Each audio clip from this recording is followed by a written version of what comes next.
Hello guys, hello everyone. So welcome back again. Nandito na naman tayo sa aking mahiwagang kusina.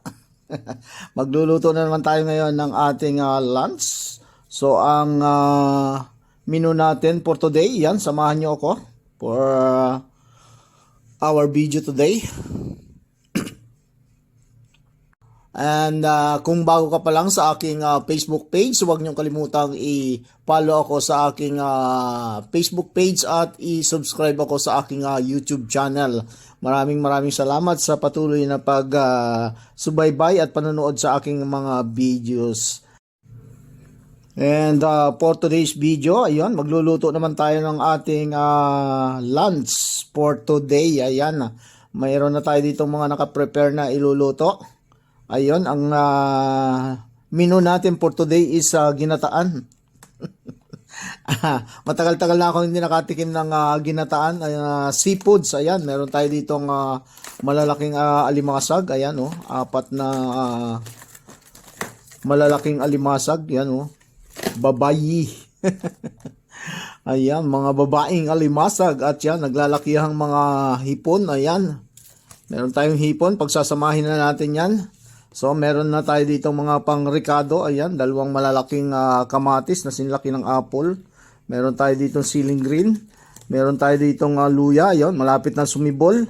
O, pwede nang itanim. Ganon din yung ating sibuyas. O, may tubo na. At yun, meron tayo dito kalabasa na panghalo. Ayan, nakabili ako ng isang buong kalabasa. Kaya lang super laki. Parang malaki-laki lang ito ng kaunti sa anong tawag dyan? Bayabas. Ayan, meron din tayo ditong sibuyas. At syempre, yung gata natin, ayan, inkan. At yun, meron din tayo ditong sibuyas sa dahon para yan mamaya pagkaluto na saka natin ilalagay yan. So, yan guys, ang ating menu for the day. So, samahan nyo ako sa aking pagluluto para sa ating pananghalian. So, ayan na mga kakusina, ang ating seafoods na ginataan. Ayan, with kalabasa, hipon at saka yung ating alimasag. Wow! So yummy! Ayan. Isang ano na lang, isang kuluan na lang. Hintayin na lang natin yan ilang minuto. Pagkatapos niyan ay pwede na natin yung hanguin. Look at this, wow.